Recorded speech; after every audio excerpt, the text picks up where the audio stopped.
This is so terrible. I'm so not prepared to be doing this. I'm using my phone like on a mirror and um really don't have equipment and you know, work with what you got, right?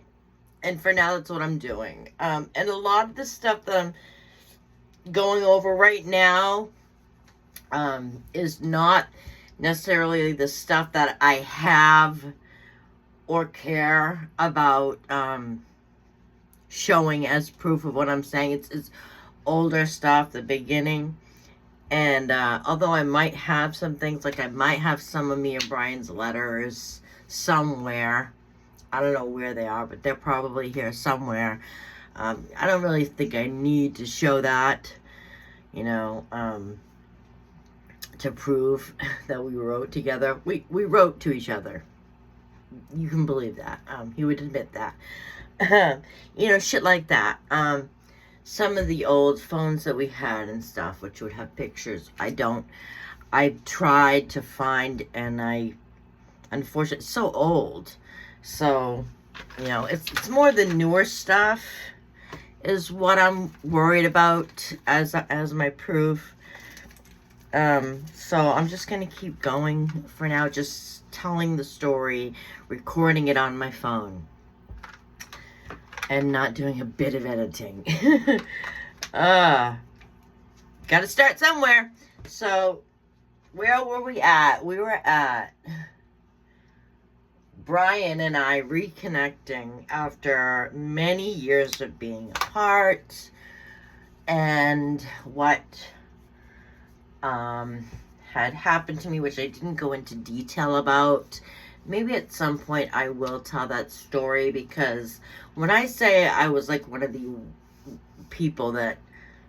last people that anyone would have imagined that I ended up where I did, I'm not kidding. Like, I mean, I was a straight A student. Every year I got academic awards, like not just one, many. I spent I had this IQ test, and they sent this letter to my mother saying, you have a gifted child. And I spent 3 years in a special school for really smart kids. And I think there was only like 6 other kids in my whole school who got to go to this special school. And I remember that school. It was awesome. I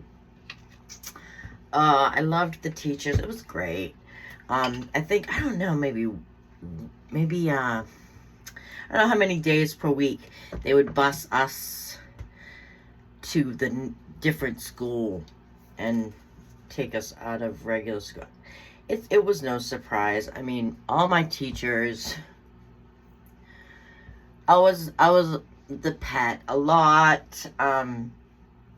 My teachers just would always gush about me to my mother, how I could write. I swear to God, my 5th grade teacher, no shitting you, told my mother, when I am going to bed at night, I'd rather read your daughter's stories than the novels I have. He said that. Anyways, I'm not trying to like brag. I'm not. I'm just explaining. I wasn't no dummy, you know. When I was 9 years old, I was trying to write a book. And I would get some written, and then I'd be on the phone with my grandmother reading it to her. She just loved that. She couldn't wait till the next installment, you know. Oh, man. These things, they're sad. They're sad to remember.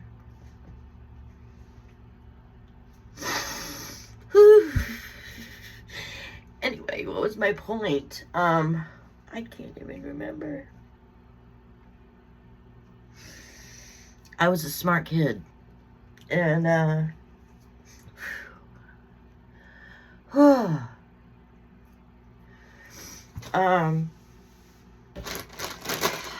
it was excruciatingly sad and unbelievable to realize where I ended up with all of that potential.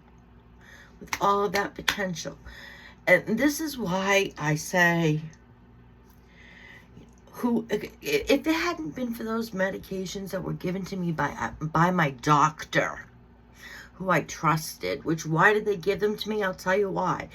I had endometriosis, and it was so painful. So fucking painful. Every month I'd be on the floor in agony. A couple times I, honest to God, thought I must have burst an ovary. I must have. That's how painful it was. Rushed to the ER. Pain. So for that pain, they gave me 2 medications that were highly addictive. Highly.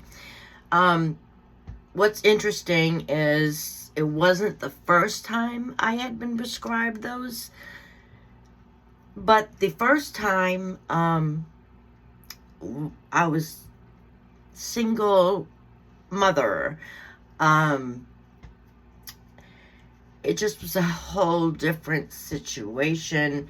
And there was no way for me to continue to get more, and I don't think I even tried. I didn't need it. Wasn't a problem.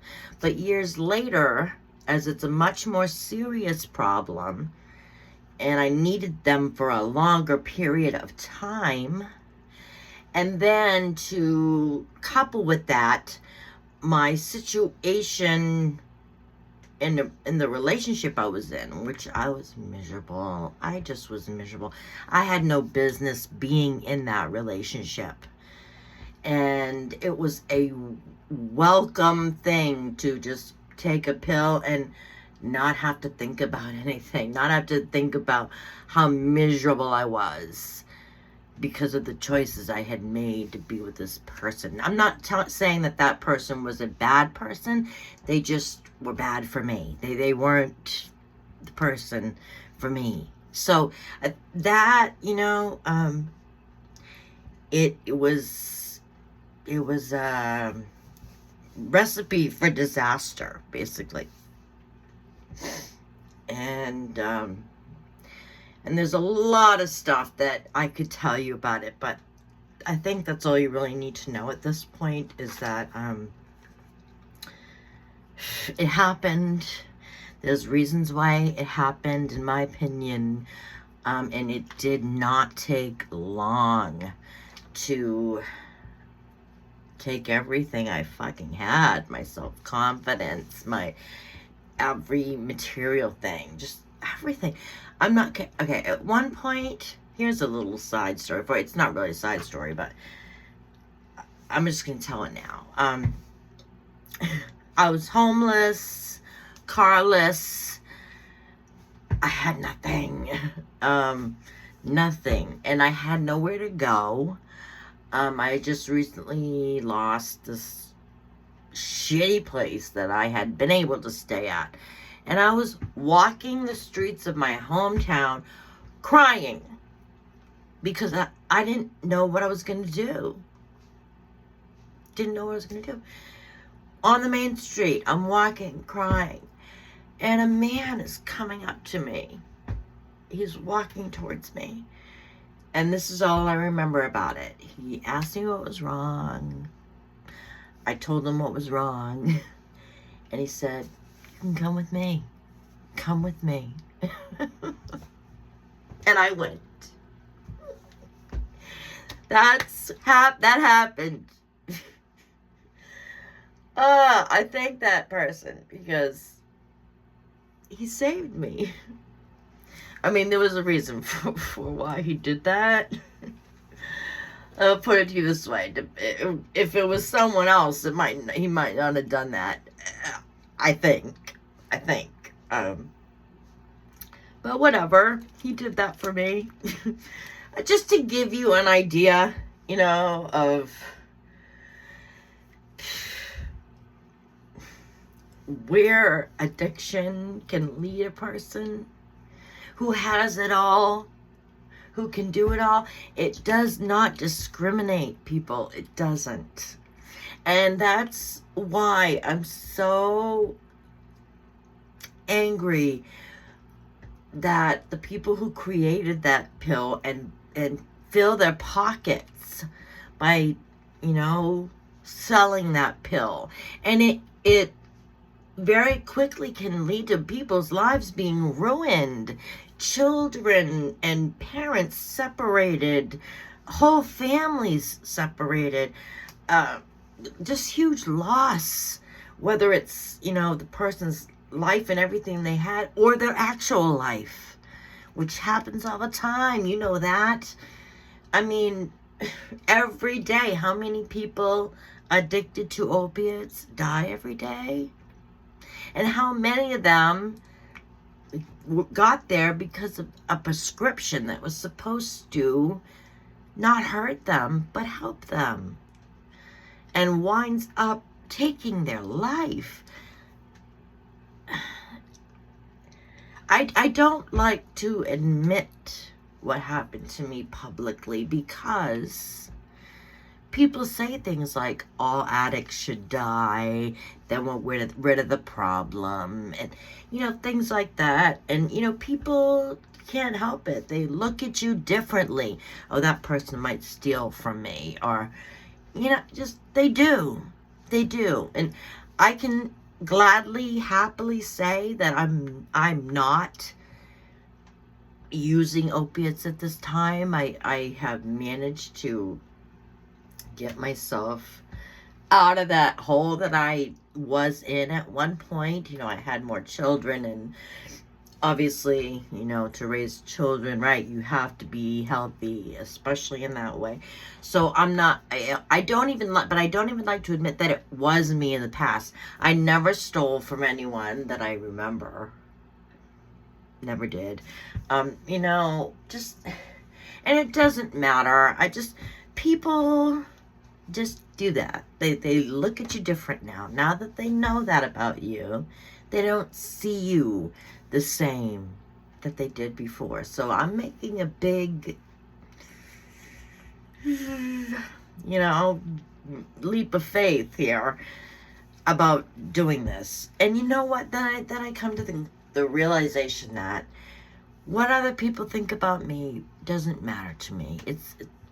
They can think whatever they want, That's them and their. I can't control that.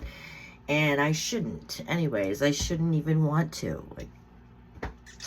People are who they are, and I am who I am. And if I'm going to be judged, there's nothing I can do about it. And it shouldn't bother me. I can't let it bother me that people are ignorant or, have biases, or what. I can't do anything about it. I would like to. I really would like to, but there's nothing really I can do about it except just speak up and speak truthfully. And, hopefully someone might hear something I say and be able to maybe turn their minds around. Who knows? It can happen. Okay, so the point is, by the time I met Brian, my illness was at its peak. Like I explained, I was hoping to die very soon. And then I was with somebody. I lost everything, but I managed to rent this the downstairs of this house that one of my old classmates owned. Actually, they lived upstairs and they let me rent the downstairs, but I couldn't lock my door there so anyone could walk in. I could lock. I had a little tiny one of those little locks that you could lock when you were inside, but you couldn't lock it when you left. It wasn't ideal, and most of the stuff there wasn't even mine. I can't remember if it was even my bed. I can't remember. Anyways, it wasn't the best of situations, but at least I had a place, you know, that wasn't in the outside. And I ended up finding, I ended up seeing an old classmate of mine that I don't even know if we ever spoke one word to each other while we were in high school together. This is so strange. But I knew who he was. I'm sure he knew who I was. He did. But we just never, we weren't in the same group of people. And I don't even think we ever talked to each other. But I saw him somehow connected to someone. And I made it clear, I thought, that I wanted to be in a relationship with him. I think I was just trying not to be alone or something. But he didn't get it. He had a head injury. He had a previous head injury, and it did affect him. And I don't know, maybe he just didn't think that someone like me, I don't know. But I had to, like, continue. Finally, I was like, dude, I'm offering myself to you. Do you want it or not? Give me an answer. And he was like, oh, oh my God, okay. Yeah, I want it. You know, so we were together. Oh man, just to think about this shit. And I don't know how long we were together for, but while we were together, somehow, I ended up talking to Brian, who had already reconnected with, to a certain degree at that point, because Brian also had become an opiate addict. And he had become a drug dealer, and just, it touches so many people and so many lives. Anyways, I called him while I was with this other guy, and I was going to pick him up, and I told him we're on the way. He told me later, when you said we're on the way, my heart sank, because then I realized you were with someone, and I thought you were by yourself, but I wasn't.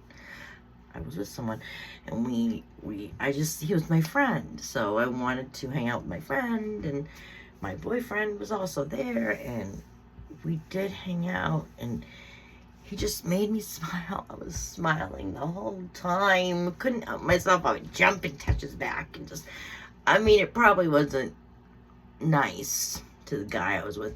I couldn't help it. I loved Brian, whether we were friends or, you know, more. I just loved him. And he did have this reputation with people. So, some people, without even knowing him, just had this idea of who and what he was, and I was kind of smashing that with some of these people because, you know, they didn't know the real him. Whatever. Anyways, the guy I'm with ends up going to jail. And I was alone, so the first thing I did was get on the phone and call Brian. And he came running. Okay. Now here's where it starts, literally, right away, starts being a question mark. I don't even remember who it was said to or what, but there was like a joke, because obviously the minute my boyfriend was now in jail, I'm calling Brian over, and we're suddenly stuck together, and basically you can call us together.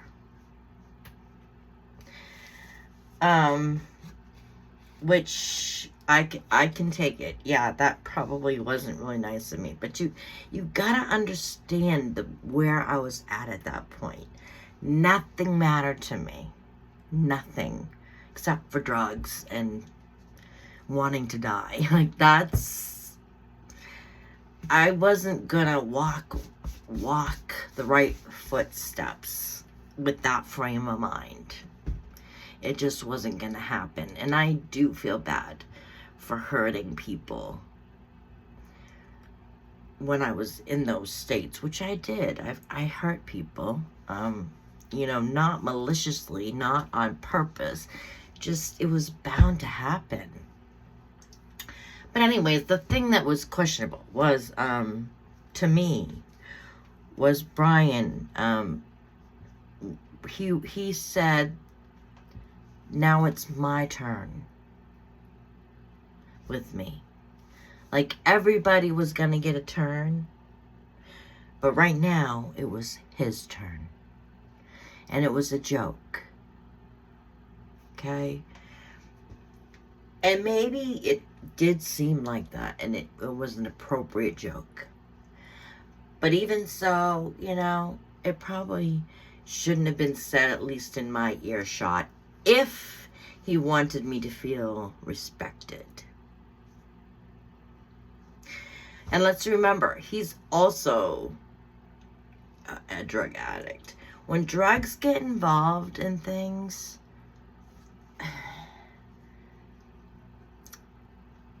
what can I say? It changes everything. It changes everything. And not for the good. Not for the good. But, you know, that joke was said, and I did nothing to combat it. I did nothing to, you know, defend myself against it. I just said nothing, let it go. And this is 22 minutes long, and I don't know how long I should go. I really feel like I shouldn't go more than this amount of time at a time telling this story. So I'm gonna stop here. I know I keep saying it, but I really got to get on board with learning some editing skills, at least, if I'm not gonna have the appropriate setup. And, you know, I don't know what the best things are to do to make people want to watch these videos that I'm going to make, that I'm making. I don't know, but I probably should learn. Really, the main thing that I care about is just telling my story. So maybe I'm much too worried about all the other shit, and all I need to worry about is just telling my story. And if anybody wants to hear it, they're gonna listen. And if anybody doesn't want to hear it, they're not going to. And that is okay. That is A-okay. Okay. There we go. I'll see you next time.